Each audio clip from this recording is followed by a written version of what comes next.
L'année est 2010.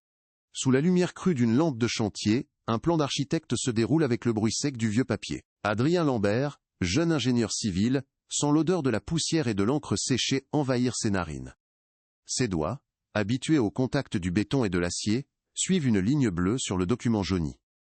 C'est un plan original, une relique signée de la main d'une légende, Julien Moreau. La Bibliothèque centrale de Lyon, œuvre de Moreau, a besoin de rénovation dans son aile des archives, un simple problème d'humidité. Mais ce qu'Adrien voit n'a rien à voir avec l'eau. Son doigt s'arrête net. Il fronce les sourcils, se penche, rapproche son visage du papier. Il murmure pour lui-même, un souffle à peine audible, dans le silence de la salle de consultation temporaire. C'est impossible. Un mot qui flotte dans l'air, lourd de conséquences encore insoupçonnées. L'anomalie est là, flagrante pour un œil exercé. Une erreur grossière dans le calcul d'un mur porteur, dissimulé derrière l'emplacement prévu pour une immense étagère fixe. L, épaisseur du mur, les cotes, l'espace mort qu'il engendre. Rien ne correspond au standard, ni à la logique structurelle. Un étudiant de première année aurait été recalé pour une telle imperfection. Or, Julien Moreau, n'était pas un étudiant. Il était un maître, un homme dont la précision était légendaire, dont chaque ligne tracée sur le papier était le fruit d'une réflexion millimétrée. Adrien repasse les calculs mentalement, puis sur un carnet. La conclusion est la même. Ce n'est pas une erreur. C'est une aberration, une note discordante, volontairement placée au cœur d'une symphonie architecturale parfaite. Une cicatrice cachée dans les fondations mêmes du savoir. Pour Adrien, ces plans ne sont pas de simples documents techniques. Ils sont le témoignage d'un génie, l'héritage d'un homme qu'il admire depuis ses années d'études. Chaque trait de plume, chaque annotation manuscrite est une conversation à travers le temps avec Moreau. Et dans cette conversation, cette erreur crie une intention. Elle détonne avec l'œuvre, élégance et la rigueur de tout le reste. Adrien sent une forme de respect, mêlée à une curiosité dévorante. Pourquoi un artiste de ce calibre aurait-il délibérément saboté une partie, même infime et invisible, de son œuvre la plus célèbre? La question n'est plus technique, elle devient personnelle. Il sent qu'il vient de toucher à un secret, une énigme laissée par Moreau lui-même, scellée dans l'encre et le papier depuis plus d'une décennie. Un flash brutal. L'image granuleuse d'un journal télévisé de 1999. La voix neutre et professionnelle d'un présentateur annonce la nouvelle qui a secoué le monde de l'architecture française. Le célèbre architecte lyonnais Julien Moreau, concepteur de la nouvelle bibliothèque centrale, est porté disparu depuis maintenant 72 heures. Sa voiture a été retrouvée ce matin vide, sur le parking de la gare de la Part-Dieu. Aucune note, aucun message n'a été laissé à sa famille. Les autorités écartent aucune piste, mais privilégient celle d'un départ volontaire. Écran montre une photo en noir et blanc de Moreau. Un homme au regard intense, presque sévère. Le visage d'un créateur hanté par ses visions.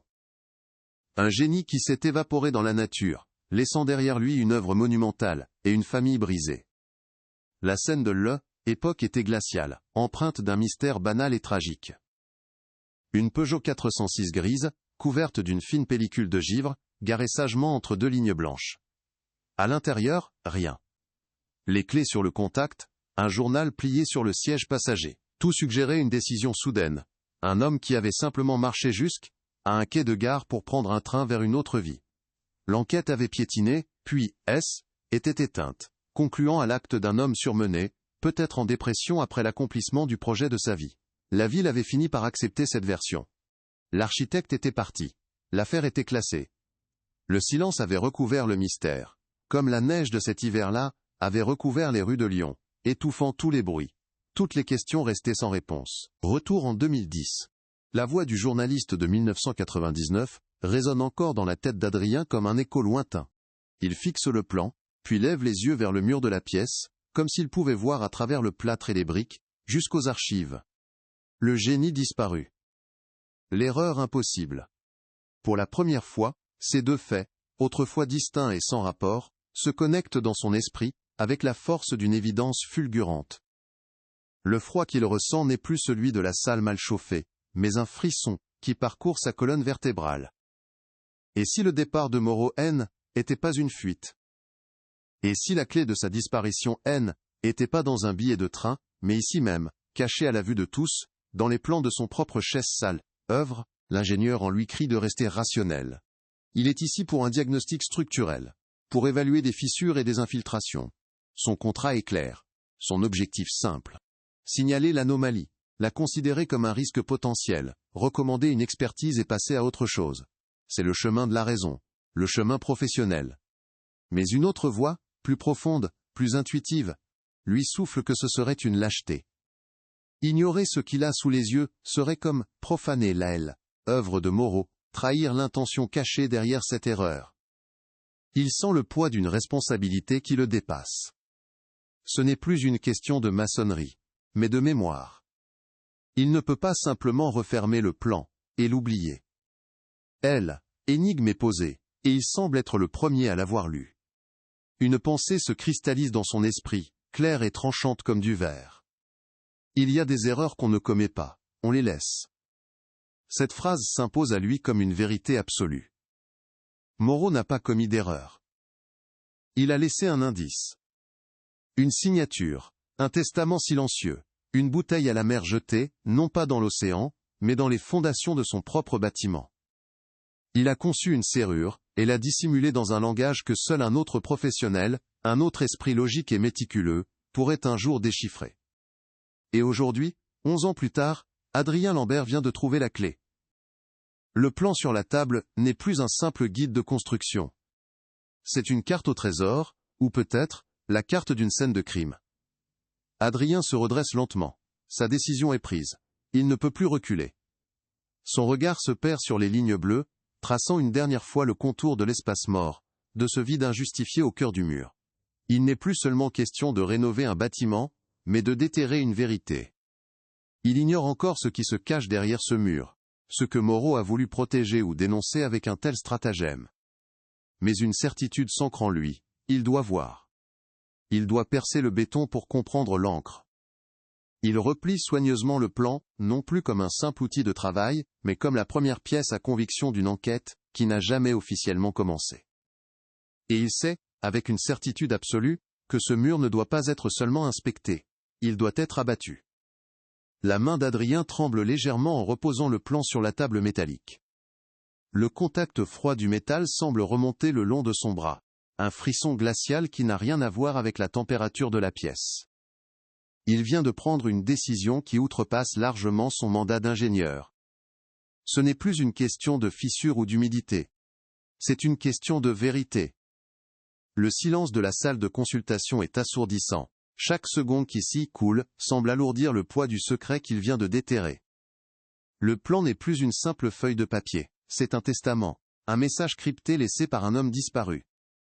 Et il se sent pour la première fois de sa carrière, non pas comme un constructeur, mais comme un archéologue sur le point de profaner une tombe, ou de découvrir un trésor.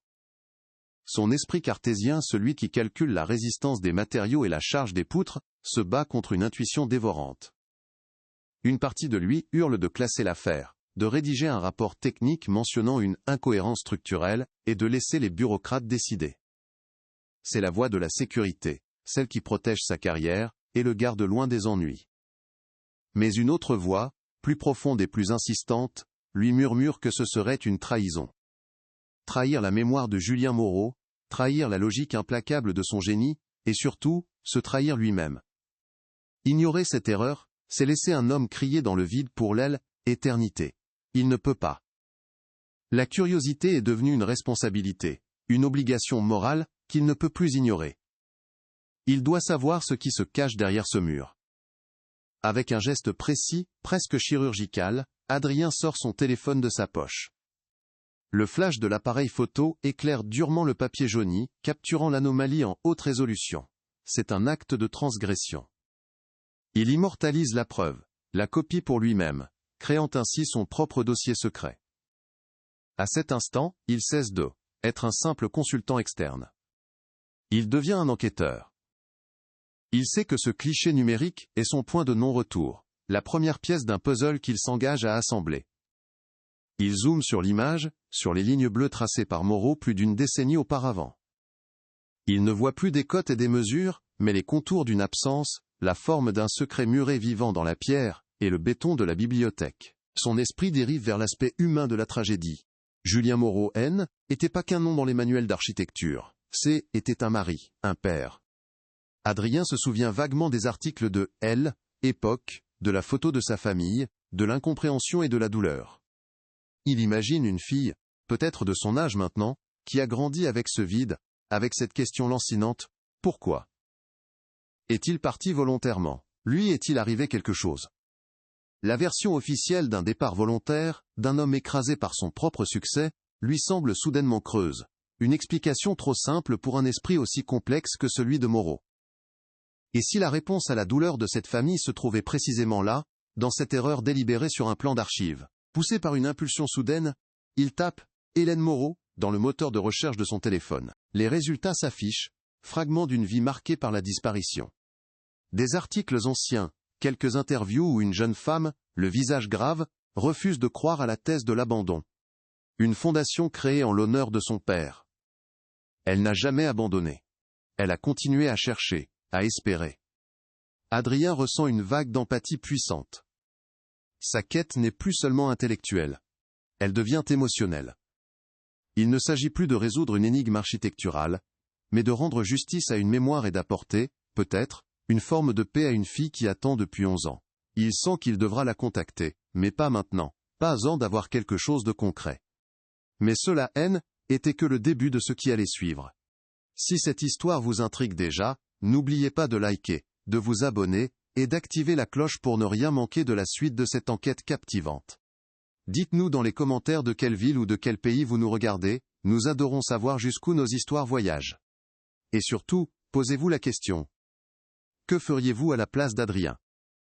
Pensez-vous que vous supporteriez le poids d'un tel secret, le risque de tout remettre en question pour une vérité enfouie? Votre soutien est essentiel pour nous permettre de continuer à déterrer ces récits oubliés. Merci de faire partie de notre communauté d'enquêteurs.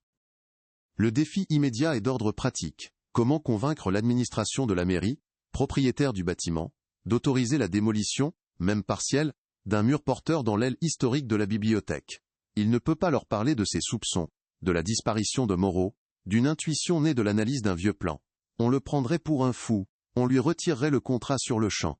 Il doit utiliser le langage qu'il comprenne, celui de la sécurité, de la réglementation et du risque structurel. Il doit transformer son hypothèse folle en un diagnostic technique irréfutable.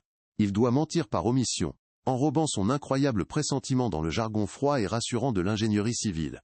La bataille ne se gagnera pas avec des théories, mais avec des rapports en bonne et due forme. Assis à son bureau improvisé, sous la lumière blafarde du néon, Adrien commence à rédiger son rapport préliminaire. Chaque mot est pesé, chaque phrase est conçue pour alarmer sans affoler, pour suggérer un danger potentiel qui rendrait une inspection invasive non seulement nécessaire, mais urgente.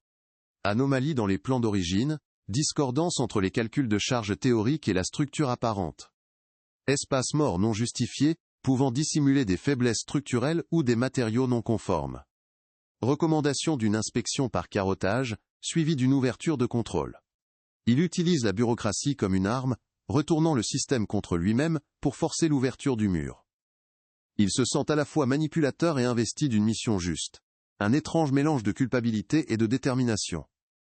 Lorsqu'il a terminé, il relit le document plusieurs fois. C'est parfait. Suffisamment technique pour être crédible, suffisamment alarmiste pour déclencher une action. Il roule ensuite le plan original avec un soin infini, comme s'il s'agissait d'un manuscrit sacré. Cet objet est sa seule preuve tangible, le point de départ de tout. Il le glisse dans un tube de protection en carton rigide. Il ne le laissera plus au service des archives. À partir de maintenant, ce plan reste avec lui. C'est la clé de voûte de son enquête. Il quitte la bibliothèque bien après la fermeture, le tube sous le bras, marchant dans les couloirs vides et silencieux où résonnent ses propres pas, comme un écho à ceux de l'architecte disparu. En sortant dans la nuit lyonnaise, l'air frais de la fin de journée lui pique le visage. Il se sent étrangement exposé, comme si le secret qu'il transporte dans le tube en carton était visible de tous. Une vague de paranoïa le submerge. Il regarde par-dessus son épaule, scrutant les ombres du parvis. Y a-t-il quelqu'un? Bien sûr que non. C'est ridicule. Personne ne sait ce qu'il a découvert. Personne ne peut le savoir. Pourtant, le sentiment persiste. Le sentiment que ce mur n'a pas été construit pour cacher une simple erreur, mais pour sceller quelque chose, que quelqu'un de puissant voulait voir disparaître à jamais. Et en menaçant de l'abattre, il ne s'attaque peut-être pas seulement à du béton, mais à des intérêts bien vivants et bien plus dangereux. Dans sa voiture, sur le chemin du retour, les lumières de la ville défilent à travers son pare-brise, mais il ne les voit pas. Son esprit est entièrement concentré sur ce vide, cet espace noir dessiné sur une feuille de papier. Il n'est plus l'ingénieur venu réparer une fuite. Il est devenu, sans le vouloir, le dépositaire du dernier message de Julien Moreau. Il sent le poids de cette nouvelle identité s'installer sur ses épaules. Son rapport, qu'il enverra demain matin, sera le premier coup de marteau. Il ignore encore ce qu'il va briser en le faisant, quelle force il va déchaîner. Mais une chose est certaine. La quiétude de sa vie professionnelle vient de voler en éclats. La vérité a un prix, et il est sur le point de découvrir lequel. Pour comprendre la fissure qu'Adrien Lambert s'apprêtait à ouvrir, il faut remonter le temps. Revenir en 1998, une année de consécration pour Julien Moreau. À 50 ans, il était pas seulement un architecte. Il était un visionnaire dont le nom était synonyme d'intégrité et de génie. La Bibliothèque centrale de Lyon était son magnum opus, l'aboutissement d'une carrière entière. On le voyait souvent sur le chantier, même après la fin des travaux principaux, le casque vissé sur la tête, les yeux scrutant chaque joint, chaque angle, chaque reflet de lumière sur le verre et le béton.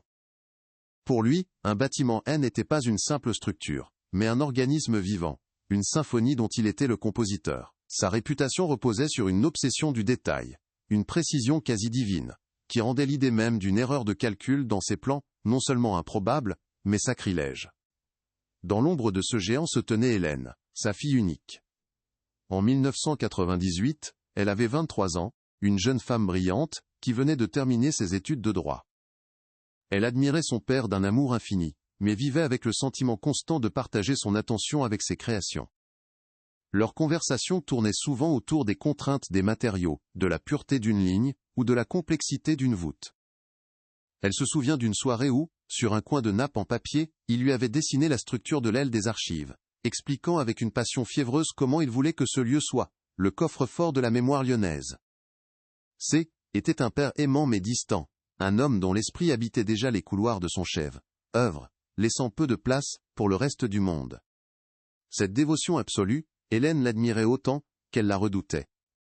Le projet de la Bibliothèque centrale était pas seulement œuvre d'un homme, mais le symbole de l'ambition d'une ville tout entière.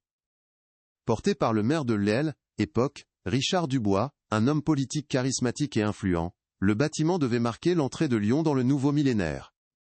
Dubois et Moreau formaient un duo public improbable, mais efficace, le politicien au verbe haut, et l'artiste introverti. En apparence, leur collaboration était parfaite. Dubois obtenait les financements, écartait les obstacles bureaucratiques, et chantait les louanges de son architecte prodige. Moreau, de son côté, était libre de créer, protégé par le parapluie politique du maire. La ville ne voyait que le résultat spectaculaire, ce vaisseau de la connaissance qui, élevait sur les berges du Rhône, ignorant les tensions qui commençaient à gronder en coulisses, dans les bureaux feutrés de la mairie, et les baraques de chantier. Vers la fin de l'année 1998, alors que les derniers aménagements étaient en cours, un changement subtil s'opéra chez Julien Moreau. L'enthousiasme laissa place à une inquiétude sourde. Hélène fut la première à le remarquer. Son père devint plus silencieux, plus secret. Il passait des nuits entières dans son bureau, entouré de plans et de ce qui semblait être des livres de comptes, loin des croquis et des esquisses habituelles. Il perdit du poids, son regard intense devint hanté. Il parlait parfois à voix basse au téléphone, jetant des regards méfiants par la fenêtre. Quand Hélène l'interrogeait, il balayait ses questions d'une main lasse, évoquant la pression de la livraison, ou des désaccords avec un fournisseur. Mais elle sentait que était plus profond. Le créateur semblait avoir découvert un vice caché dans sa propre création. Une dissonance qu'il ne pouvait ni ignorer, ni réparer. Puis vint ce matin glacial de janvier 1999. La neige recouvrait Lyon d'un manteau silencieux.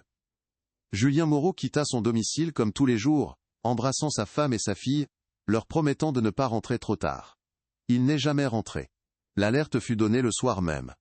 Le lendemain, sa Peugeot 406 grise fut retrouvée sur le parking de la gare de la Part-Dieu.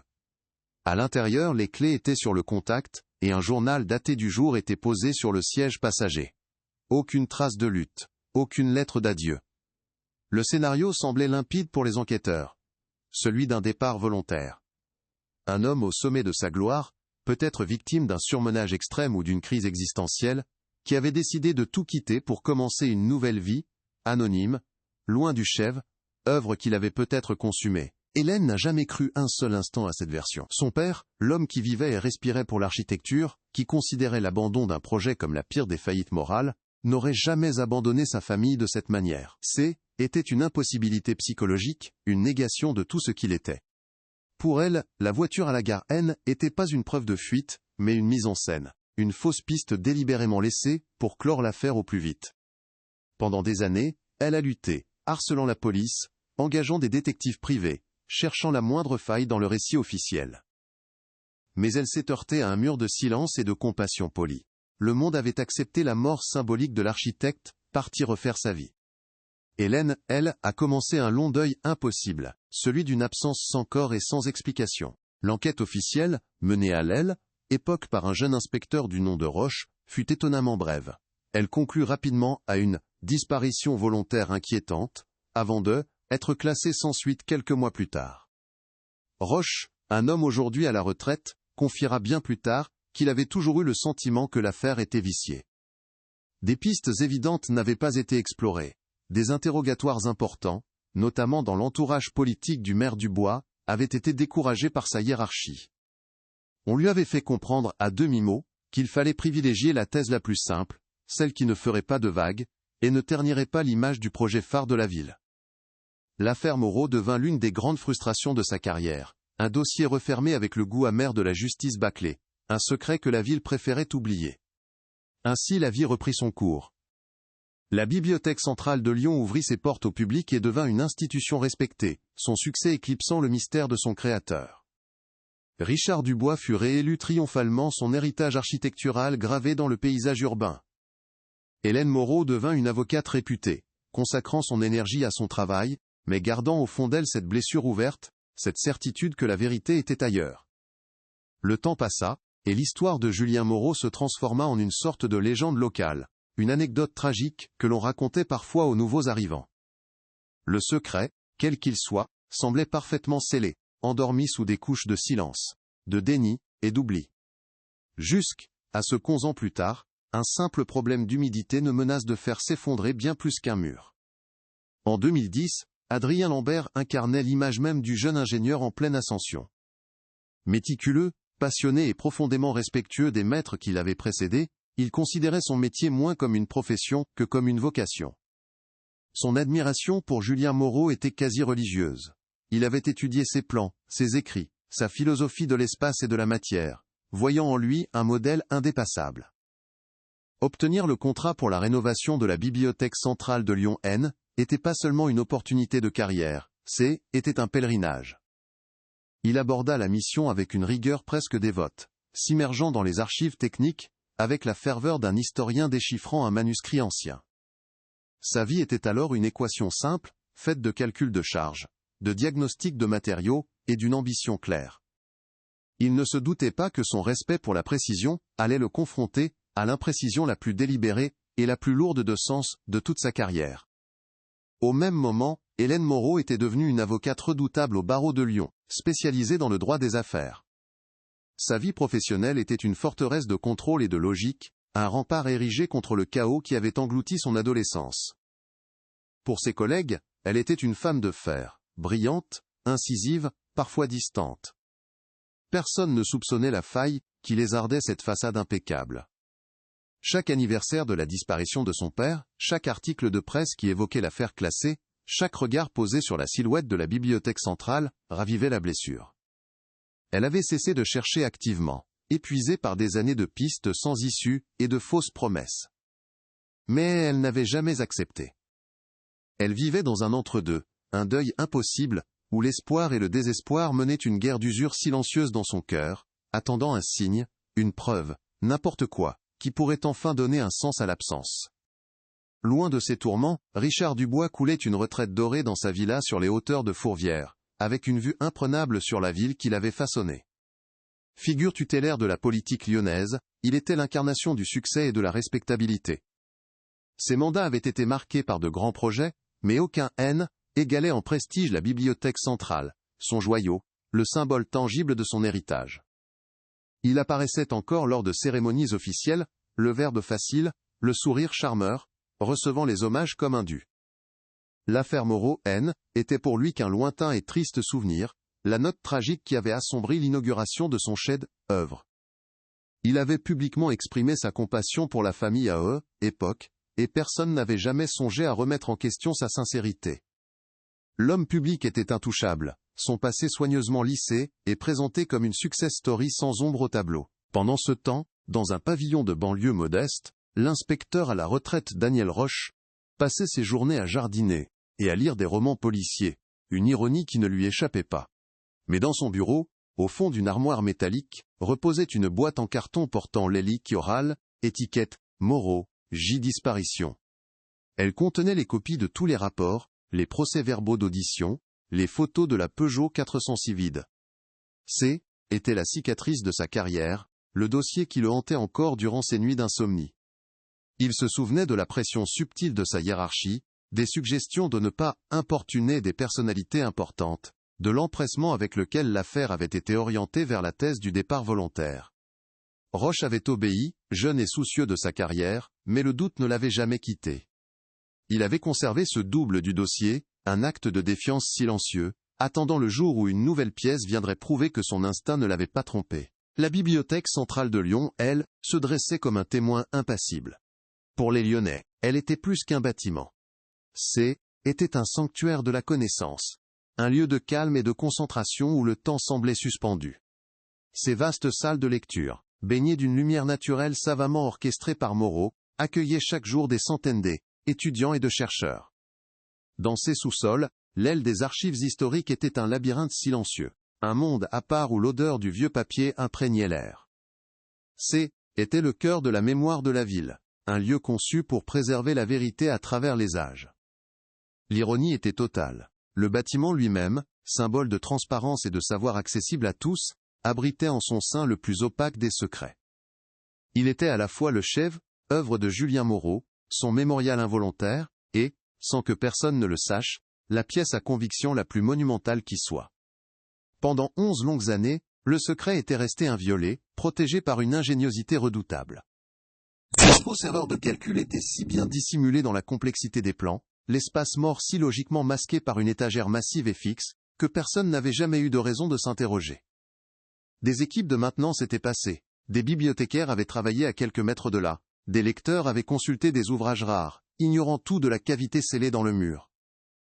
Le silence des archives avait été le complice parfait. La poussière S était accumulée, le temps avait passé, et le secret S était fossilisé dans le béton, devenant partie intégrante de la structure. La cachette était parfaite, non pas parce qu'elle était inaccessible, mais parce qu'elle était impensable. Elle se cachait à la vue de tous, protégée par l'aura de perfection, qui entourait l'œuvre, et le nom de Julien Moreau. Le climat initial, en cette année 2010, était donc celui d'une normalité trompeuse. Un simple problème d'infiltration d'eau, un souci technique banal dans la vie d'un grand bâtiment, avait déclenché une procédure de routine. Pour l'administration de la ville, il s'agissait d'un dossier de maintenance parmi d'autres, avec un budget à allouer, et des délais à respecter. Pour Adrien Lambert, C. était un contrat prestigieux mais classique. Pour le personnel de la bibliothèque, C. était une perturbation temporaire. Rien ne laissait présager que ce diagnostic d'humidité allait devenir le fil d'Ariane qui remonterait jusqu'à un crime oublié. La vie suivait son cours, imperturbable, les protagonistes de ce drame à venir évoluant sur des trajectoires parallèles, qui, en apparence, n'étaient pas destinés à se croiser. Le passé semblait solidement enterré, et personne n'imaginait qu'un simple plan d'architecte allait agir comme un détonateur. Ainsi tous les éléments étaient en place, comme les pièces d'un échiquier attendant le premier mouvement. Adrien, l'ingénieur idéaliste, tenait sans le savoir la clé matérielle de l'énigme. Hélène, l'avocate endeuillée, portait en elle la légitimité émotionnelle et la soif de justice. Richard Dubois, le notable intouchable, représentait le pouvoir qui avait tout à perdre si la vérité éclatait. Et Daniel Roche, le policier retraité, conservait la mémoire institutionnelle de l'enquête bâclée. Ces 4 vies, séparées par le temps et les circonstances, convergeaient inexorablement vers un seul point, un mur anodin dans l'aile des archives d'une bibliothèque. Un mur qui, était pas seulement une séparation physique entre deux espaces, mais une frontière entre le passé et le présent, entre le mensonge et la vérité, entre l'oubli et la justice. Et ce mur était sur le point de tomber. Le rapport technique d'Adrien Lambert, envoyé le lendemain matin, fut reçu avec un scepticisme poli par les services de la mairie de Lyon. Chaque phrase, soigneusement calibrée, parlait le langage de la prudence et de la responsabilité légale. Il n'y mentionnait ni disparition ni intuition, seulement des incohérences structurelles et des risques potentiels pour la conservation des archives et la sécurité du personnel. Il insistait sur la nécessité d'une expertise par carottage pour vérifier l'intégrité du mur porteur.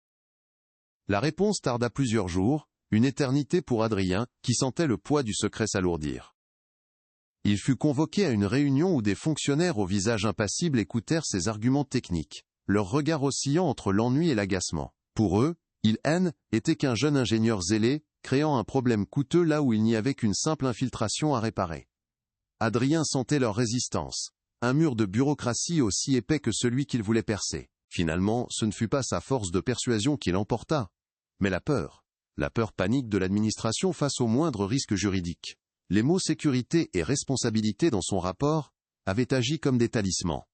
Après une semaine de délibération et de consultation interne, l'autorisation tomba, sous la forme d'un arrêté municipal froid et impersonnel. Un budget minimal était alloué pour une mission de diagnostic structurel, par prélèvement de carottes. La décision était purement préventive, une manière pour la mairie de se couvrir en cas de problème futur. Personne ne croyait réellement à la pertinence de l'opération, mais personne n'osait prendre la responsabilité de la refuser. Pour Adrien, cette victoire administrative avait un goût amer. Il avait obtenu ce qu'il voulait, mais il était plus seul que jamais, porteur d'une conviction que personne ne partageait, et dont il ne pouvait révéler la véritable nature. Le jour de l'intervention, une atmosphère étrange régnait dans l'aile des archives. Les immenses étagères en chêne avaient été vidées et recouvertes de bâches en plastique, transformant le sanctuaire du savoir en un chantier fantomatique. Une petite équipe, composée d'Adrien, d'un maître foreur bourru nommé Gérard et d'un représentant de la mairie à l'air suspicieux, se tenait devant le mur nu. Le plan original était déroulé sur une table voisine, ses lignes bleues semblant vibrer sous la lumière crue des projecteurs. L'odeur de la poussière et du vieux papier se mêlait maintenant à celle, plus âcre, de l'huile de machine. Le silence habituel des lieux était sur le point d'être brisé par la violence de la foreuse. Adrien sentait les regards peser sur lui. Si ce mur ne cachait rien d'autre que du béton, sa crédibilité professionnelle serait anéantie. Gérard l'ouvrier marqua le mur d'une croix au crayon gras, exactement à l'endroit indiqué par Adrien. Il mit en marche la carotteuse. Le bruit fut assourdissant, une plainte stridente qui déchira le silence de la bibliothèque. La mèche diamantée commença à mordre le plâtre, puis la brique, projetant une fine poussière rouge. Adrien retenait son souffle, les yeux fixés sur la progression lente de la machine. Chaque centimètre foré était une torture. Son cœur battait au rythme saccadé du moteur. Il se sentait comme un profanateur, violent long, œuvre de son idole sur la base d'une simple intuition. Le représentant de la mairie croisait les bras, l'air de dire « tout ça pour ça ». Le doute s'insinua dans l'esprit d'Adrien. Et si l'S était trompé? Et si tout cela était qu'une coïncidence, une simple bizarrerie de construction, sans aucune signification cachée? Soudain, après avoir pénétré d'environ 50 centimètres, le son changea. Le hurlement de la foreuse devint moins laborieux, la résistance disparut d'un coup. La mèche s'enfonça brutalement dans le vide. Gérard arrêta immédiatement la machine. Le silence qui suivit fut plus lourd encore que le bruit. « On a débouché » lança l'ouvrier, un sourcil levé par la surprise. « Il y a un creux là derrière. Un sacré creux. » Le représentant de la mairie s'approcha, son air suffisant remplacé par une curiosité perplexe. Adrien sentit une vague de soulagement et d'adrénaline le submerger. Il avait raison, le plan ne mentait pas. Ce était pas une erreur. Il y avait bien un espace mort, une cavité intentionnellement ménagée au cœur de la structure. La première partie de son hypothèse insensée venait d'être validée par le béton lui-même. Avec une précaution nouvelle, l'équipe utilisa une caméra endoscopique, une fine sonde flexible qu'ils glissèrent dans le trou de forage. Sur le petit écran LCD, une image granuleuse en noir et blanc apparut, vacillante et noyée dans la poussière en suspension. C'est était comme regarder dans un autre temps. La caméra balaya lentement l'obscurité. Des formes indistinctes se dessinèrent, des ombres qui ne correspondaient à rien de connu. Ce N était pas un simple vide technique rempli de gravats ou de matériaux d'isolation. C était un espace organisé, propre. Le faisceau infrarouge de la caméra révéla le sol net, puis remonta le long d'un autre mur, parallèle à celui qu'il venait de percer. L'espace était petit, peut-être pas plus de 4 mètres carrés. Une chambre. Une cellule. Un tombeau. Le mot flotta dans l'esprit de tous, sans que personne n'ose le prononcer. La décision fut prise de pratiquer une ouverture plus grande, suffisante pour passer une torche et la tête. Gérard utilisa une masse et un burin, et les coups sourds résonnèrent dans tout le sous-sol. Chaque éclat de brique qui tombait semblait libérer un peu plus d'un secret vieux de 11 ans. Enfin, l'ouverture fut assez large. Adrien prit une puissante lampe torche et projeta son faisceau à l'intérieur. La lumière fendit les ténèbres et la poussière, révélant une scène figée dans le temps. Au centre de la petite pièce, il y avait un simple tabouret en bois. Sur ce tabouret était posée une mallette d'architecte en cuir brun, ses fermoirs en laiton ternis par le temps. Et, soigneusement drapé sur le dossier du tabouret, comme si son propriétaire venait de l'enlever, se trouvait un lourd manteau en tweed. Le choc fut total. Ce N était pas une cache technique. C était une capsule temporelle, une scène préparée avec un soin méticuleux. L'air à l'intérieur était stagnant, dépourvu de toute odeur autre que celle, faible et sèche, du béton et du papier. Il n'y avait aucune toile d'araignée, aucun signe de vie ou de décomposition. La pièce avait été scellée hermétiquement. Le silence qui émanait de cette ouverture était presque palpable, le silence d'une histoire interrompue. Le manteau et la mallette étaient les seuls occupants de cet espace confiné. Ils attendaient depuis plus d'une décennie que quelqu'un vienne les trouver. Pour Adrien et les 2 autres hommes, le mystère venait de changer radicalement de dimension. Ils n'avaient pas seulement trouvé une anomalie structurelle. Ils venaient de découvrir le dernier sanctuaire de Julien Moreau. Le représentant de la mairie, un homme habituellement engoncé dans la certitude de sa propre autorité, resta sans voix. Son visage passa de l'irritation à une incrédulité totale, puis à une forme de crainte respectueuse. Le faisceau de la torche d'Adrien découpait la scène avec une précision quasi théâtrale. La poussière en suspension dansait comme des lucioles dans la lumière, illuminant un manteau en tweed, dont la coupe semblait figée dans les années 90, et une mallette en cuir qui reposait sur le tabouret avec une dignité silencieuse. Personne n'osa parler. Le temps semblait être arrêté dans cette petite chambre de béton. Ils n'étaient plus des fonctionnaires ou des ouvriers inspectant une fissure. Ils étaient les premiers témoins d'un secret qui avait dormi pendant plus d'une décennie, un message silencieux laissé par un fantôme. La banalité de leur mission venait de voler en éclats, remplacée par le poids écrasant d'une histoire qui les dépassait tous. Reprenant ses esprits, le fonctionnaire sortit son téléphone avec des gestes devenus lents et délibérés. « Personne ne touche à rien », dit-il d'une voix rauque, à peine audible. « Gérard, sécurisez le périmètre. Personne n'entre, personne ne sort. Je préviens le service juridique et la préfecture. Ceci n'est plus un chantier, c'est autre chose. » Il s'attouin de quelques pas, tournant le dos à l'ouverture comme pour se protéger de ce qu'elle contenait, et commença à murmurer dans son téléphone. Pour Adrien, cette réaction fut un soulagement et une frustration. Son intuition était confirmée de la manière la plus spectaculaire qui soit, mais la découverte lui échappait déjà. Elle était aspirée par la machine administrative et policière. Il regarda une dernière fois à l'intérieur de la chambre secrète, essayant de graver chaque détail dans sa mémoire, avant que la scène ne soit contaminée par les procédures, les experts et les scellés officiels. Le manteau surtout le captivait. Il était posé là, non pas jeté, mais soigneusement drapé. Était un geste intime, le geste d'un homme qui s'apprête à travailler ou qui vient de finir sa journée. Adrien pouvait presque le voir. Julien Moreau, dans le silence de son chef d'œuvre en construction, organisant cette dernière scène. Mais dans quel but? Était-ce une cachette pour des documents précieux, une mise en scène pour simuler sa propre disparition, ou quelque chose de plus sinistre? Cette pièce n'avait pas l'air d'un lieu de refuge, mais d'un coffre-fort. Un coffre-fort dont les murs étaient faits de béton armé, et dont le secret était gardé par l'aura de son propre créateur. L'ingénieur en Adrien laissa place à l'homme, submergé par l'empathie pour ce génie, qui avait dû se résoudre à un acte aussi désespéré, pour protéger ou révéler une vérité.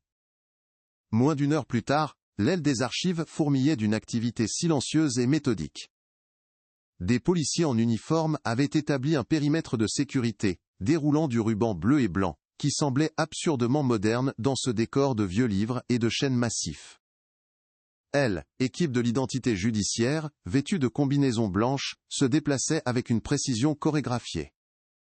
Des flashs crépitaient, immortalisant la scène sous tous les angles. Des prélèvements d'air et de poussière furent effectués avec un soin méticuleux. Le commandant de police chargé de l'affaire, un homme au visage grave nommé Vasseur, prit Adrien à part. Elle, écouta attentivement, sans l'interrompre, pendant que l'ingénieur expliquait la séquence des événements, depuis la découverte de l'anomalie sur le plan jusqu'au forage. Le plan original de Moreau, désormais pièce à conviction numéro 1, fut placé sous scellé dans une pochette en plastique transparent. Au centre de toutes les attentions se trouvait la mallette.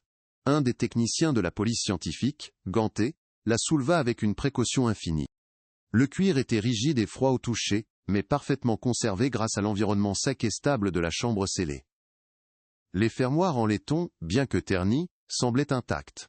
L'objet dégageait une aura de solennité. Il ne contenait pas seulement des objets, mais une intention, une volonté qui avait traversé 11 années de silence.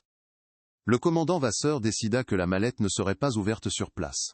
« On l'emmène au quai des Orfèvres lyonnais », dit-il.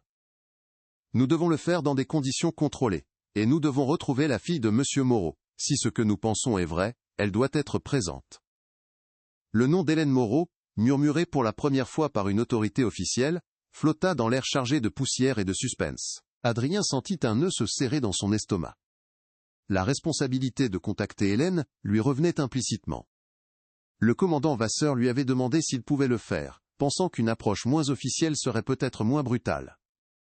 Après une brève recherche en ligne, il trouva le numéro du cabinet d'avocat où elle travaillait.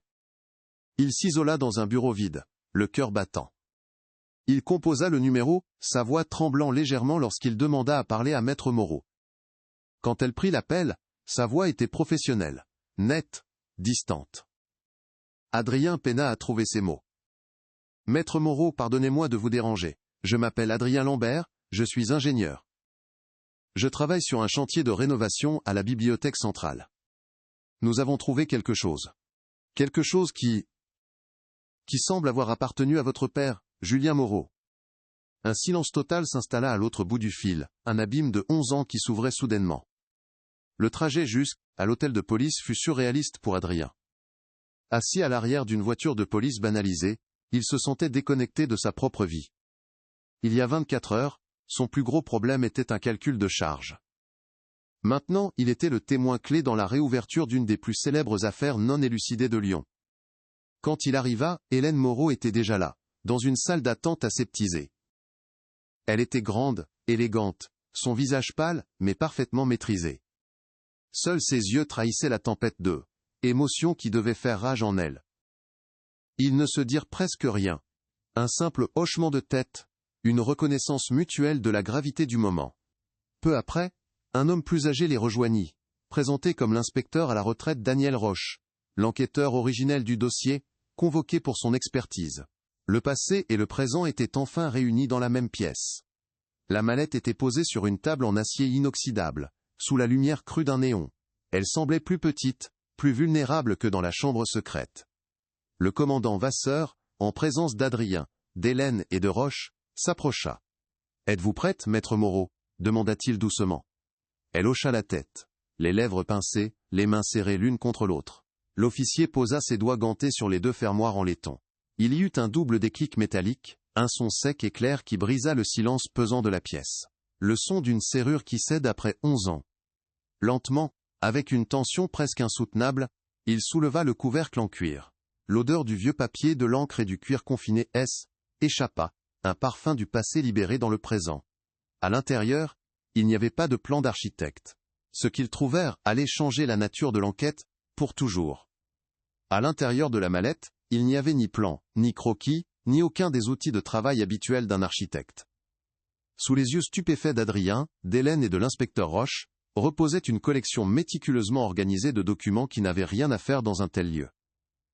Des registres comptables à la couverture de moleskine noire, des dizaines de microfilms soigneusement étiquetés, et posés au-dessus de tout le reste, une épaisse enveloppe cachetée à la cire, portant simplement le nom « Hélène ». Le silence dans la salle d'interrogatoire devint électrique. Ce N était pas un sanctuaire, ni une capsule temporelle sentimentale. C était un coffre-fort. Julien Moreau n'avait pas caché un souvenir. Il avait dissimulé un arsenal. La nature de l'enquête venait de basculer, passant du mystère d'une disparition à la certitude d'un crime d'une ampleur insoupçonnée, dont les preuves avaient dormi pendant 11 ans dans le cœur même du chef, œuvre de la victime. D'une main tremblante, Hélène prit l'enveloppe que lui tendait le commandant Vasseur. Le seau de cire se brisa avec un bruit sec, libérant l'odeur du papier vieilli. La lettre, écrite de l'aile, écriture nerveuse mais précise de son père, était un mélange déchirant d'aveux, d'excuses et d'avertissements. Julien Moreau y expliquait avoir découvert, durant les derniers mois du chantier, un système de corruption systémique. Des millions de francs, détournés des fonds publics alloués à la bibliothèque, via un réseau de surfacturation et de sociétés écrans. Il nommait le cerveau de l'opération, le maire de L, époque, Richard Dubois, en collusion avec une grande entreprise de BTP de la région. Il expliquait qu'il ne pouvait pas aller à la police, que Dubois contrôlait tout, et que sa vie était en danger. Cette chambre secrète était sa seule assurance, son testament. « Pardonne-moi, ma chérie, écrivait-il, de t'avoir laissé ce fardeau. Mais la vérité doit survivre, même si je ne le peux pas. » Pendant qu'Hélène absorbait le choc de la confession de son père, Daniel Roche, l'inspecteur à la retraite, était emparé des registres comptables.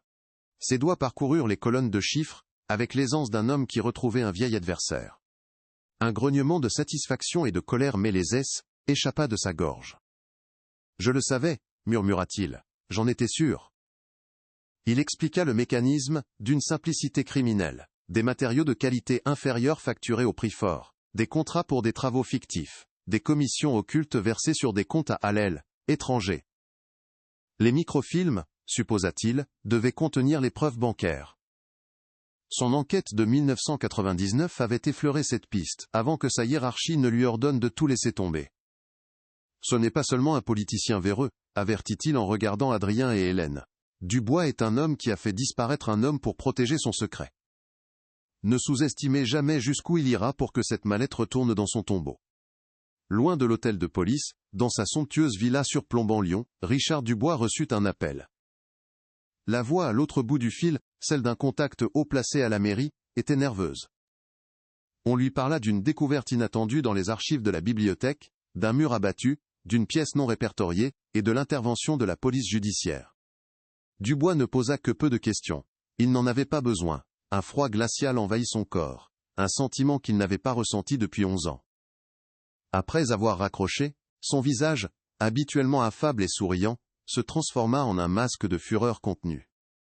Il composa un autre numéro, celui d'un homme de l'ombre, un de ceux dont le nom ne figure sur aucun organigramme. « Le chantier de la bibliothèque », dit-il d'une voix blanche. « Un ingénieur du nom de Lambert. Occupez-vous-en. Discrètement. Je veux savoir ce qu'il a trouvé, et je veux qu'il arrête de chercher. Immédiatement. » La riposte ne se fit pas attendre. Le lendemain matin, Adrien reçut un appel de son employeur. D'un ton glacial et administratif, on l'informa que son contrat avec la mairie de Lyon était suspendu avec effet immédiat pour manquement aux procédures. On lui reprochait d'avoir outrepassé son mandat, d'avoir engagé des dépenses non autorisées, et d'avoir provoqué un incident majeur sur un site classé. Était absurde. Il avait suivi le protocole, obtenu toutes les autorisations. Mais il comprit instantanément. Ce N n'était pas une sanction administrative, était une manœuvre d'intimidation. Le réseau de Dubois se mettait en marche, utilisant le poids de la bureaucratie pour le discréditer, l'isoler, et le priver de toute légitimité. En quelques heures, il passa du statut de découvreur à celui de suspect. Le message était clair. Le système qu'il venait de défier commençait à se retourner contre lui. Hélène, de son côté, reçut une visite inattendue à son cabinet d'avocat.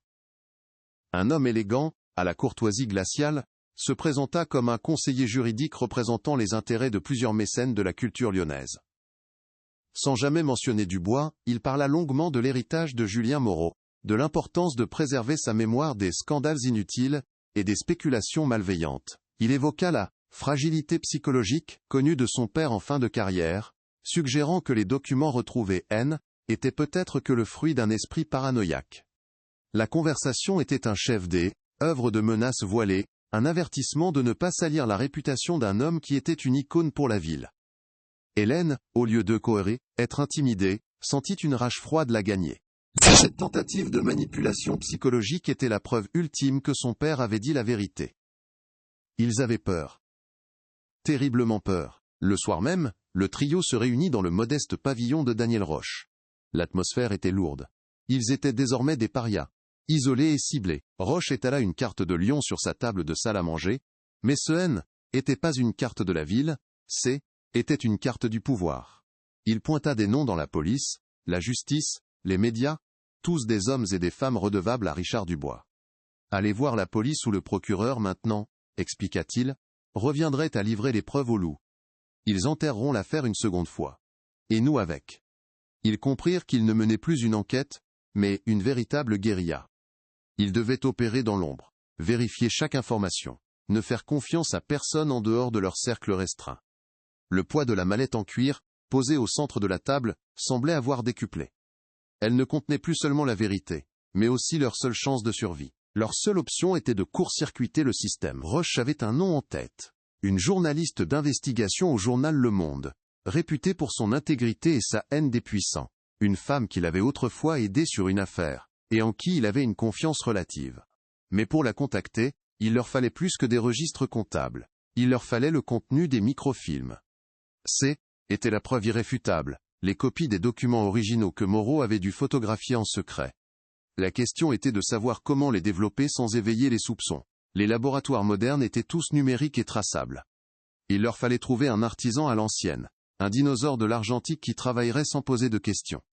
La quête de la vérité se transformait en une course contre la montre, une plongée dans un monde de secrets et de méthodes oubliées. Adrien mobilisa ses propres réseaux. Par l'intermédiaire d'un vieil oncle passionné de photographie, il obtint l'adresse d'un petit laboratoire niché au fond d'une cour des pentes de la Croix-Rousse. Le lieu tenait plus de l'atelier d'alchimiste que du commerce. Le propriétaire, un homme âgé au regard perçant, écouta leur histoire couverture, des archives familiales à développer, sans scier. Il examina un des microfilms à la lumière d'une lampe, hocha la tête, et annonça un délai de 48 heures. En lui confiant la totalité des microfilms, Adrien eut l'impression de jouer sa vie à pile ou face. Pendant 2 jours, l'attente fut une torture. Chaque sonnette de porte, chaque voiture qui ralentissait dans la rue, était une source d'angoisse. Il savait que les hommes de Dubois les cherchaient, et ils venaient de confier leur seule arme à un inconnu. Quand ils récupérèrent enfin les tirages, le résultat dépassa leurs pires craintes et leurs plus folles espérances. Les images étaient d'une clarté stupéfiante. Il y avait tout. Des copies de virements bancaires vers des comptes numérotés en Suisse et au Luxembourg, des mémos internes de la mairie autorisant des paiements exorbitants pour des services jamais rendus, des extraits de contrats où la signature de Richard Dubois figurait à côté de celle du PDG de l'entreprise de BTP. Julien Moreau avait mené une contre-enquête d'une rigueur et d'un courage inouïs. Il avait assemblé un dossier si accablant qu'il pouvait non seulement détruire Dubois, mais aussi faire trembler tout l'establishment politique et économique de la région. Ils tenaient entre leurs mains la preuve d'une décennie de corruption institutionnalisée, une bombe à retardement dont le tic-tac venait de reprendre. Alors qu'il s'apprêtait à contacter la journaliste, la menace franchit un nouveau seuil. En rentrant chez lui après la réunion, Adrien découvrit la porte de son appartement forcée. À l'intérieur, était le chaos. Ses papiers étaient éparpillés, ses meubles renversés. Mais ce n'était pas un cambriolage ordinaire. Son ordinateur portable était toujours là, mais le disque dur avait été physiquement arraché. Son portefeuille était sur la table, l'argent intact. Une seule chose manquait, le tube en carton rigide, dans lequel il conservait la copie du plan original de la bibliothèque, celui qui lui avait révélé l'existence de la chambre. Le message était d'une brutalité limpide. Leurs ennemis savaient tout. Ils savaient comment tout avait commencé, ils les surveillaient, et ils ne se contentaient plus de menaces voilées. La partie des échecs était terminée. La chasse avait commencé. Le saccage de l'appartement d'Adrien N. était pas œuvre de simples voleurs, était un acte de communication d'une violence inouïe. En contemplant le désordre calculé, l'ingénieur sentit une peur glaciale céder la place à une certitude froide et tranchante. La disparition du tube en carton contenant sa copie du plan N n'était pas un hasard. Était le cœur de leur message. Ils ne voulaient pas le dépouiller de ses biens, mais de sa légitimité, de la preuve originelle qui avait tout déclenché. Cette violation de son intimité était une démonstration de force, une manière de lui dire « Nous savons qui tu es, nous savons ce que tu as trouvé, et nous pouvons t'atteindre n'importe où, n'importe quand. » La partie D, échec, venait de se transformer en une chasse à l'homme, et il était désormais la proie désignée. La réunion qui suivit ne se tint pas dans la quiétude du pavillon de Roche, mais dans l'anonymat bruyant d'un café près de la gare de Perrache. Assis autour d'une table en formica, le trio parlait à voix basse, leurs visages tendus reflétant la gravité de la situation. Pour Roche, l'ancien policier, le mode opératoire était une signature. « C'est du travail de professionnel », affirma-t-il, son regard balayant la salle bondée. « C'est la méthode du bois. D'abord, la pression psychologique, ensuite la destruction de la crédibilité, et si ça ne suffit pas, l'intimidation physique. Ils ne cherchent plus à nous effrayer, ils nous testent. Ils veulent voir si nous allons plier. » Hélène, le visage pâle mais les yeux brûlants de défi, serra les poings sous la table. Plier N était plus une option. C était devenu une question de survie et d'honneur. Poussé par un sentiment d'urgence, Roche activa une de ses dernières vieilles connaissances encore en activité, un archiviste de la préfecture, à qui il avait autrefois sauvé la mise. L'appel fut bref, codé, une demande d'information sur la société de BTP, mentionnée dans les documents de Moreau, BTP Lyon-Rhône. La réponse, livrée quelques heures plus tard sur un bout de papier dans un parc public, ouvrit un nouvel abîme. L'entreprise avait fait faillite en 2001, ses actifs liquidés de manière suspecte. Mais ses dirigeants, loin d'être inquiétés, avaient immédiatement été absorbés par un conglomérat national bien plus puissant, Omniconstruct, une société dont le conseil d'administration comptait plusieurs proches alliés politiques de Richard Dubois. Le réseau de corruption N n'était pas local et daté, il était national et toujours actif. Hélène, de son côté, se replongea dans les tirages des microfilms, cherchant un détail qui aurait pu leur échapper. Ses yeux d'avocate, habitués à disséquer les contrats, s'arrêtèrent sur une ligne de dépenses récurrentes, des paiements mensuels de plusieurs dizaines de milliers de francs, à une petite société de conseil nommée « Études et projets urbains ». Le nom fit écho dans sa mémoire. Après une recherche fébrile, dans les vieux agendas de son père qu'elle avait conservés, elle trouva la confirmation. Julien Moreau avait eu plusieurs rendez-vous avec le directeur de cette société dans les mois précédant sa disparition. Des rendez-vous qu'il avait annotés d'un simple point d'interrogation. Cette firme était une nouvelle clé, un lien tangible entre le détournement de fonds et les dernières activités de son père. La piste les mena jusqu'à une modeste maison de retraite en périphérie de Lyon, où ils retrouvèrent le directeur des études et projets urbains, un certain Monsieur Lefebvre, un homme frêle au regard fuyant. Au début, il prétendit ne se souvenir de rien, sa mémoire soi-disant effacée par les années. Mais lorsqu'Hélène mentionna le nom de son père, une lueur de panique s'alluma dans ses yeux. Il les fit entrer dans sa petite chambre, ferma la porte à double tour, et leur parla d'une voix tremblante. Il avoua que sa société N était qu'une façade, une boîte aux lettres utilisée pour blanchir une partie des commissions occultes du chantier de la bibliothèque.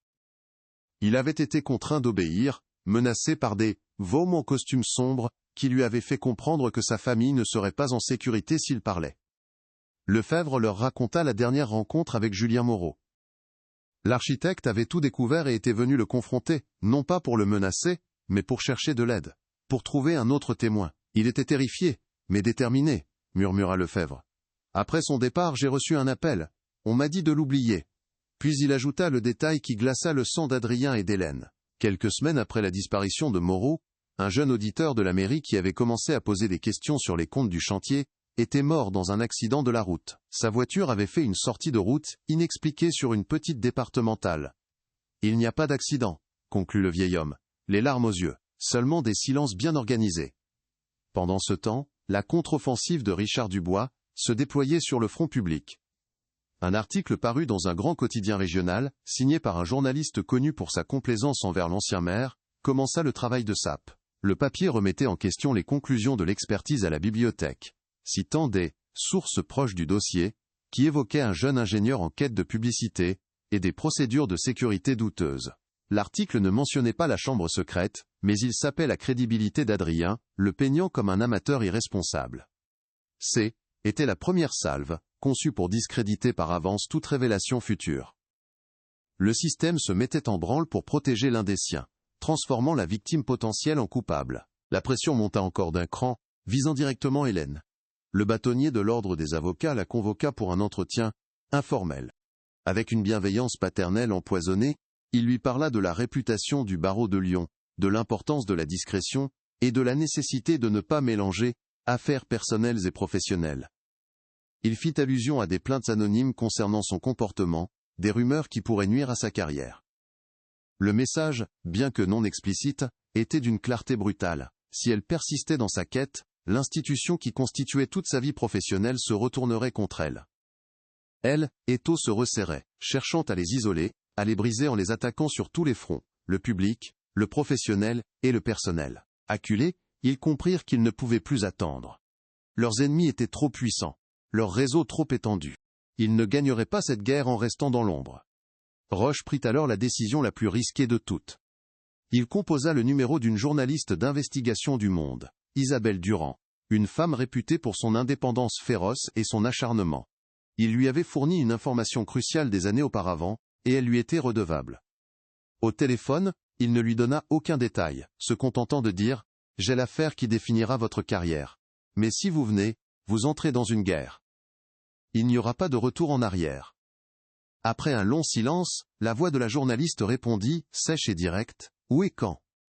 La rencontre eut lieu à la tombée de la nuit, dans l'enceinte quasi déserte du cimetière de Loyasse, un lieu où les morts semblaient offrir plus de protection que les vivants. Sur un banc de pierre, à l'ombre des cyprès, ils déballèrent toute l'histoire devant Isabelle Durand. Adrien raconta la découverte du plan et de la chambre, Hélène lut des passages de la lettre de son père, et Roche étala les copies des documents financiers, expliquant le mécanisme de la corruption. Ils n'omirent rien, ni les menaces, ni le cambriolage, ni le témoignage terrifié de Lefebvre. La journaliste écouta sans les interrompre, son visage impassible ne trahissant aucune émotion. Elle examina les documents un par un, son regard s'attardant sur les signatures, les dates, les montants. Le silence haine était rompu que par le bruit du vent dans les arbres. Quand ils eurent terminé, Isabelle Durand resta silencieuse pendant 1 minute qui parut une éternité. Puis, elle releva la tête, et pour la première fois, ils virent une lueur intense dans ses yeux. « Ce n'est pas une simple affaire de corruption, » dit-elle d'une voix basse et concentrée. « C'est l'histoire d'un système. Un système qui a broyé un homme et qui est prêt à recommencer pour se protéger. » Elle rangea les documents dans sa sacoche avec une précision méthodique. « Je prends l'affaire, mais vous devez comprendre ce que cela implique. À partir du moment où mon article sera publié, vous deviendrez des cibles publiques.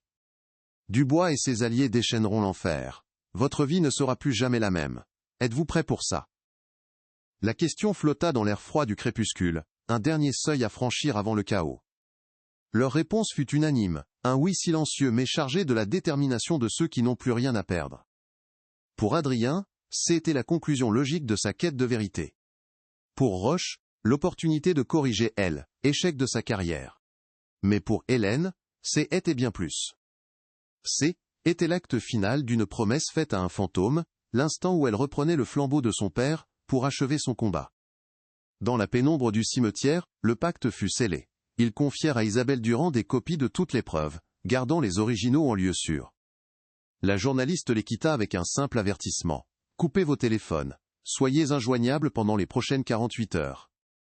La tempête va se lever, et vous devez être dans son œil, pas sur son chemin. Ils se séparèrent, chacun retournant vers une solitude pesante, sachant que leur vie d'avant venait de s'achever au milieu des tombes. Isabelle Durand, de retour à Paris, ne perdit pas une seconde. Elle savait que le réseau de Dubois pouvait étouffer une simple publication papier. Elle orchestra donc une offensive médiatique sur plusieurs fronts, une stratégie de saturation conçue pour rendre toute contre-attaque impossible. Elle passa la nuit à rédiger son article, un chef, œuvre de précision factuelle et de tension narrative. Simultanément, elle contacta un producteur de confiance à la rédaction du journal télévisé de 20 heures, lui promettant une exclusivité nationale qui ferait l'effet d'une bombe politique. L'accord fut conclu. L'article serait mis en ligne à 18 heures précises, suivi d'un sujet de 10 minutes en ouverture du journal télévisé le plus regardé de France. La vérité n'allait pas simplement être révélée, elle allait être projetée avec la force d'un bélier contre les portes du pouvoir, ne laissant aucune chance à ses gardiens de se réorganiser. À Lyon, Richard Dubois sentit le sol trembler sous ses pieds, avant même que le premier mot ne soit écrit. Un contact au sein du service juridique du Monde, un homme qui lui devait sa carrière, lui passa un appel paniqué, parlant d'une « enquête sensible » menée par Isabelle Durand, impliquant la Bibliothèque centrale et des allégations graves datant de son mandat. Dubois ne demanda pas de détails. Le nom de la journaliste suffisait. Il comprit que le fantôme de Julien Moreau venait de s'extirper de son tombeau de béton. Sa réaction fut immédiate, non pas celle d'un homme politique acculé, mais celle d'un prédateur blessé. Il passa une série d'appels brefs et glaciaux, activant le dernier cercle de sa garde rapprochée. Les hommes de l'ombre chargés des opérations que l'argent ne peut avouer. L'ordre était simple, trouvez-les. Récupérez les originaux. Mettez fin à cette histoire. Définitivement, la violence de la riposte fut foudroyante. Alors qu'il conduisait sur une route de campagne pour rejoindre une cachette suggérée par Roche, Adrien vit une berline noire surgir dans son rétroviseur. Le véhicule le serra, le percuta violemment par l'arrière, tentant de le projeter dans le ravin. Le crissement des pneus, le fracas du métal, l'odeur de gomme brûlée, emplirent l'habitacle. Par un réflexe de survie pure, Adrien réussit à donner un coup de volant, envoyant sa voiture dans un champ labouré, où elle s'immobilisa brutalement. Le cœur battant à tout rompre, il vit la berline noire s'arrêter, puis faire demi-tour et disparaître. Il était en vie, mais le message était d'une clarté terrifiante. Ce N était plus une question de pression, ou d'intimidation. Il venait d'essayer de le tuer. L'enquête venait de devenir une question de vie, ou de mort. Au même moment, Hélène découvrait l'horreur sur le seuil de son appartement. Un oiseau mort, un moineau au cou brisé, était posé sur son paillasson. Glissée sous le corps minuscule, une simple carte de visite blanche, sans nom ni numéro, portait une phrase imprimée en lettres capitales. La curiosité est un vilain défaut. L'image la frappa avec la violence d'un coup de poing dans l'estomac. Ce N n'était pas une menace abstraite, C était une attaque personnelle, une souillure symbolique conçue pour la terroriser, pour lui rappeler la fragilité de la vie. Elle resta figée un instant, le souffle coupé, la nausée montant dans sa gorge. Puis, une rage froide et pure submergea la peur. Ils avaient osé. Ils avaient osé utiliser les mêmes méthodes mafieuses qui avaient dû briser son père. À cet instant, sa quête de justice se mua en une soif de vengeance. Informé par les appels paniqués d'Adrien et d'Hélène, Daniel Roche sentit le piège se refermer sur eux. Il savait que Dubois ne reculerait devant rien. Il prit alors une décision qui violait toutes les règles de la prudence, mais qui était leur seule assurance-vie. Il se rendit dans un commissariat de quartier et demanda à voir un jeune capitaine de police, son ancien protégé. Dans le secret d'une salle d'interrogatoire vide, il lui confia une enveloppe scellée.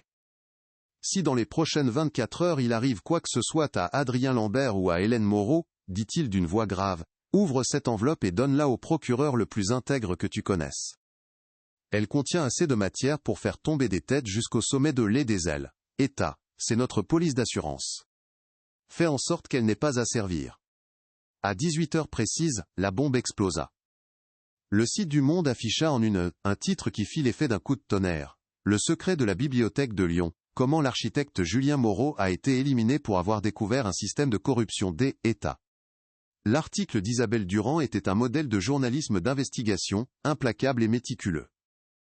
Il déroulait l'histoire, de la découverte du plan par Adrien à la lettre posthume de Moreau. Des fac-similés des virements bancaires, des extraits des registres comptables et des photos de la chambre secrète illustraient le texte.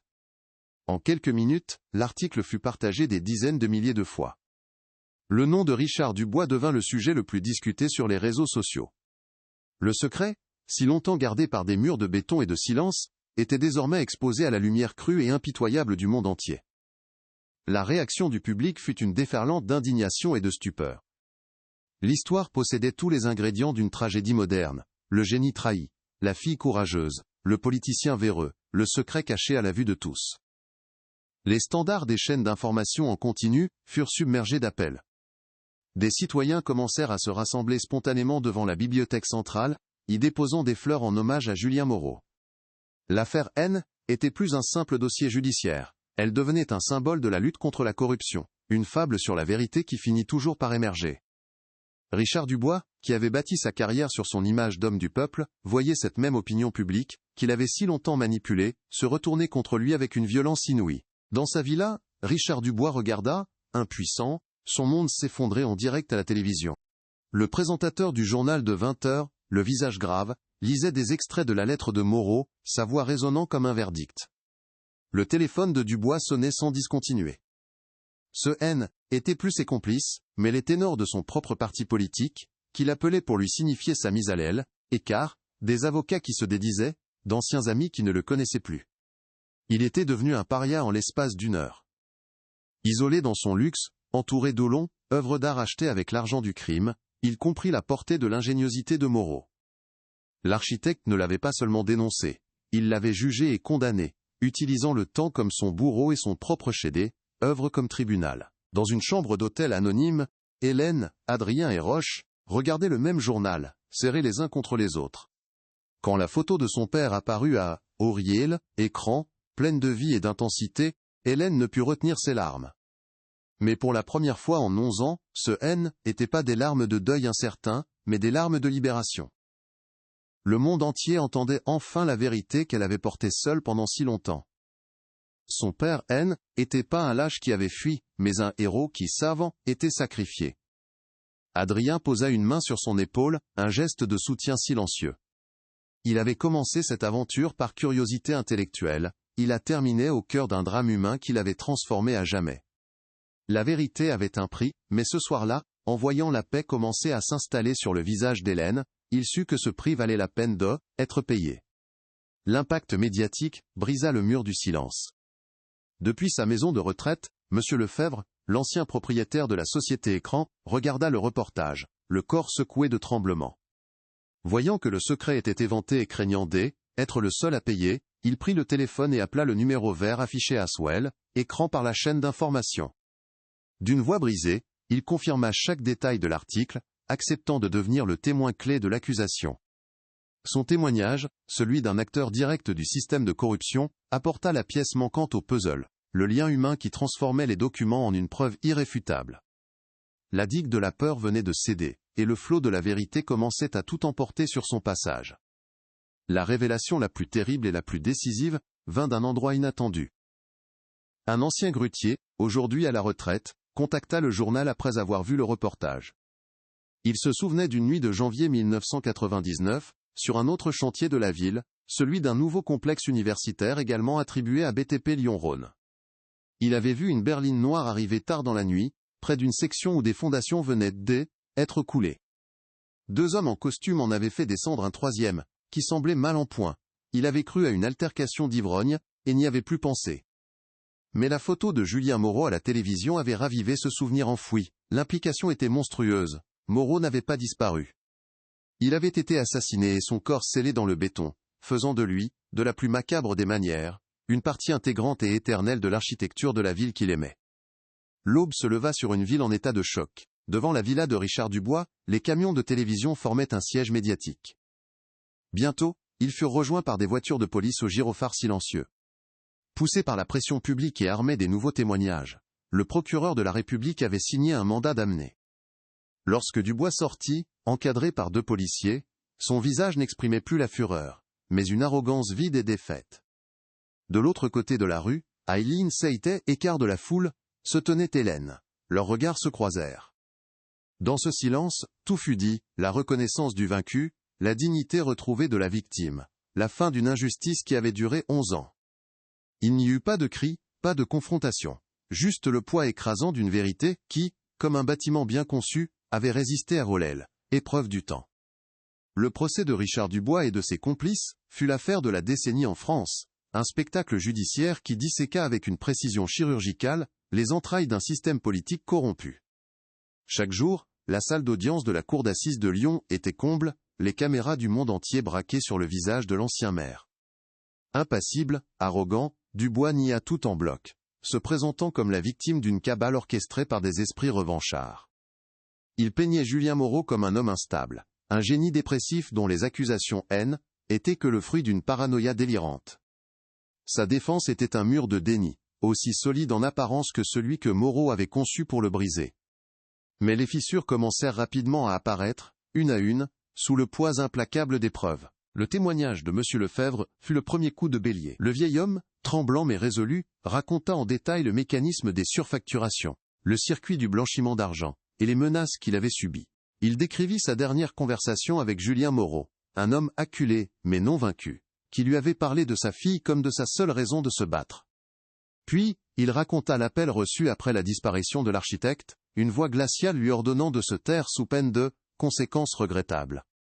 Son récit, poignant de sincérité et de peur rétrospective, donna un visage humain à la corruption, transformant les chiffres des registres en une histoire de terreur et d'extorsion. L'arrogance de Dubois vacilla pour la première fois, son masque de respectabilité se lézardant sous les yeux du pays tout entier, puis vint le tour du grutier à la retraite. Son témoignage, livré d'une voix simple et directe, glaça la salle d'audience. Il décrivit la scène nocturne sur le chantier de l'université, la berline noire, les deux hommes en costume sortant un troisième homme qui ne se débattait plus. À l'époque, il n'avait pas compris. Aujourd'hui, il savait. Ces indications étaient d'une précision redoutable, désignant une section spécifique des fondations du bâtiment B. Suite à ce témoignage, le procureur ordonna une expertise sans précédent. Des marteaux-piqueurs furent amenés sur le campus universitaire, et le bruit assourdissant de la destruction du béton résonna comme un écho tardif à la violence du crime. Le pays entier retint son souffle, attendant de savoir si le chef D, œuvre de Moreau, cachait la clé, et un autre bâtiment, son corps. La découverte fut macabre et définitive. Après des heures de forage, les techniciens de la police scientifique mirent au jour des restes humains, préservés dans le sarcophage de béton. L'analyse ADN et les dossiers dentaires confirmèrent ce que tout le monde redoutait. Il s'agissait bien de Julien Moreau. La nouvelle de cette découverte transforma le procès pour corruption en un procès pour assassinat. La dernière pièce du puzzle venait de s'emboîter de la manière la plus tragique qui soit. Moreau n'avait pas fui. Il n'avait pas abandonné sa famille. Il avait été réduit au silence, emmuré vivant dans les fondations d'un autre projet, ultime et sinistre ironie pour un bâtisseur. La vérité, enfin exhumée, était encore plus terrible que ce qu'Hélène avait jamais osé imaginer. Le verdict tomba comme un couperet. Richard Dubois fut reconnu coupable d'association de malfaiteurs, de détournement de fonds publics, et, accusation suprême, de complicité d'assassinat. Il fut condamné à la réclusion criminelle à perpétuité, sans possibilité de libération conditionnelle avant 22 ans. Ses complices, les hommes de main et les intermédiaires, écopèrent de lourdes peines de prison. La justice, bien que tardive, fut implacable. Le système Dubois, ce réseau de pouvoir et de peur qui avait tenu la ville sous sa coupe pendant des années, s'effondra en un instant, emporté par la révélation d'un secret vieux de 11 ans. La vérité, méticuleusement préservée par un architecte visionnaire, avait finalement accompli son œuvre de destruction. Pour Hélène Moreau, la fin du procès marqua le début d'un deuil enfin possible. Des funérailles nationales furent organisées pour son père, non plus considéré comme un disparu mais comme un héros civique, un martyr de la vérité.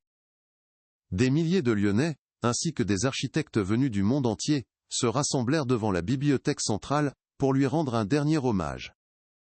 Hélène, debout face à la foule, ne pleura pas.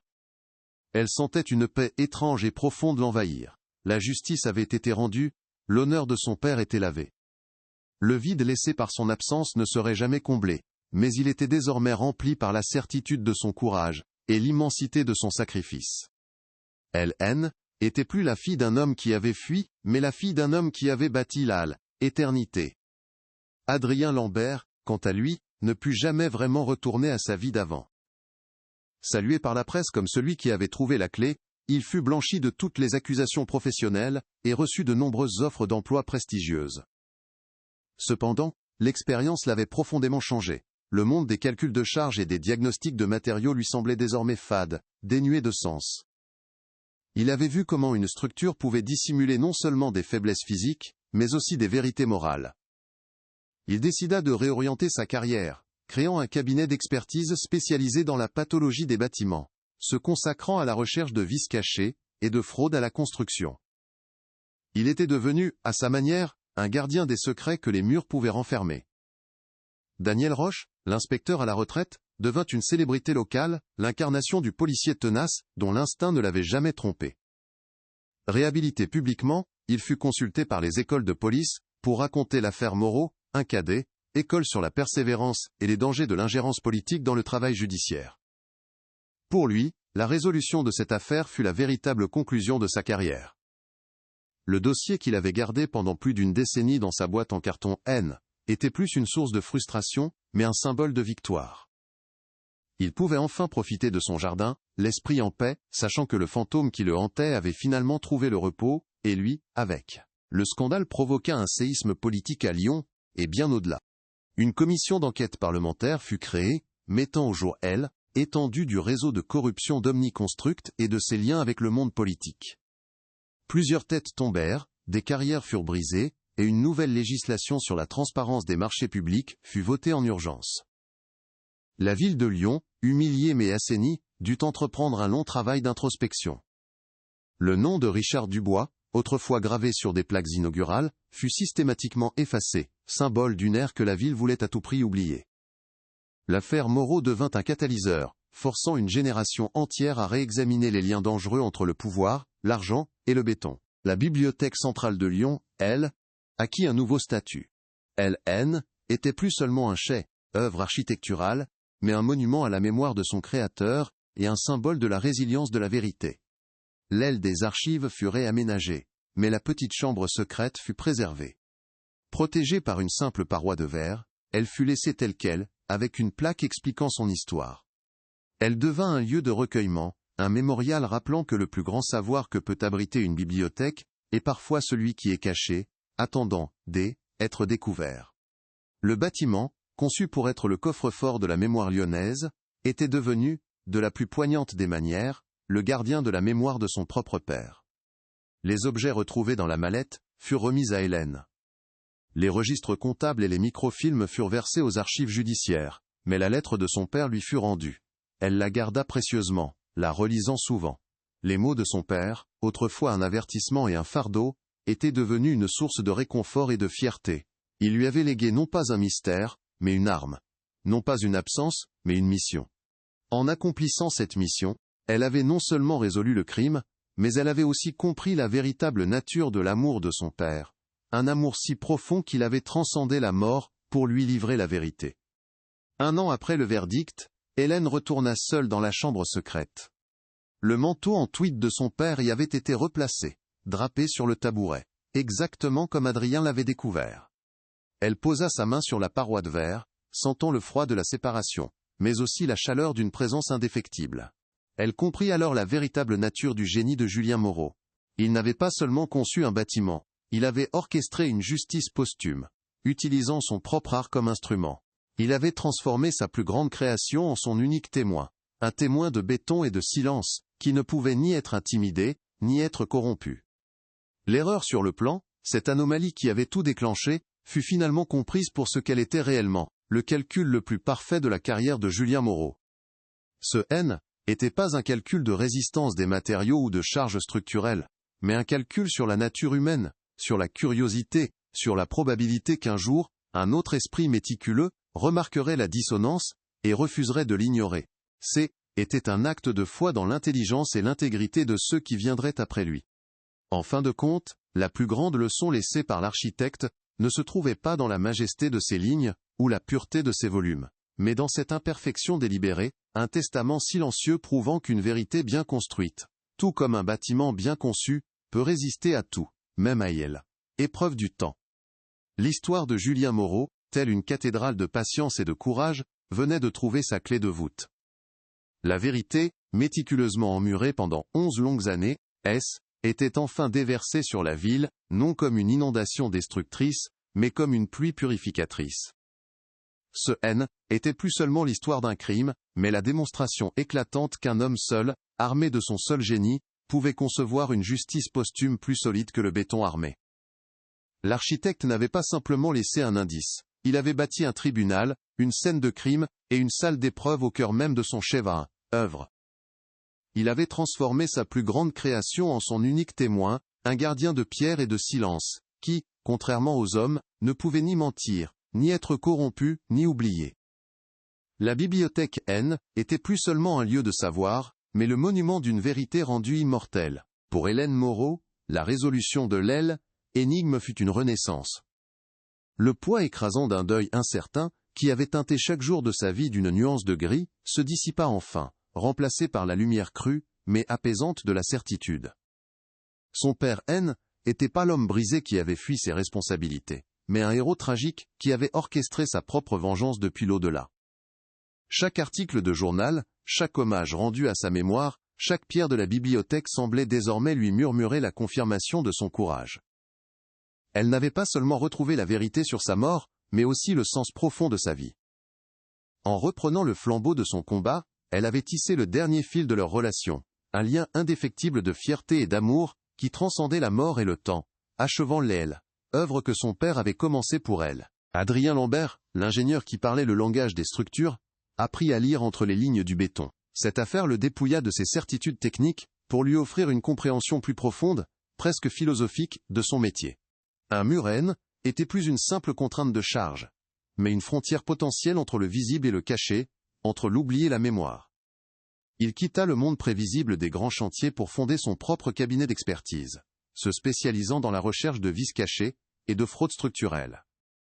Il devint une sorte d'archéologue du présent, un homme qui sondait les fondations non seulement pour en tester la solidité, mais pour en écouter les secrets. Sa découverte initiale, née d'une intuition face à une anomalie, avait redéfini sa vocation. Il ne serait plus seulement un constructeur, mais un révélateur. La Bibliothèque centrale de Lyon, témoin silencieux du drame, se vit investie d'une âme nouvelle. Elle devint une destination de pèlerinage, un lieu où les visiteurs venaient chercher plus que des livres. Ils venaient contempler le pouvoir d'une idée. La petite chambre secrète, préservée derrière une simple paroi de verre, devint son cœur battant, un mémorial permanent à la mémoire de son créateur. Le manteau en tweed et le tabouret vide racontaient une histoire plus puissante que n'importe quel ouvrage de ses archives. Le bâtiment, conçu pour abriter la mémoire collective, était devenu la preuve physique que l'architecture, dans sa forme la plus noble, n'est pas seulement l'art de bâtir des espaces, mais celui de préserver la vérité, la protégeant des ravages du temps et de la corruption des hommes jusqu'à ce que quelqu'un soit prêt à l'entendre. L'onde de choc de l'affaire Moreau secoua les fondations du pouvoir bien au-delà des frontières de Lyon.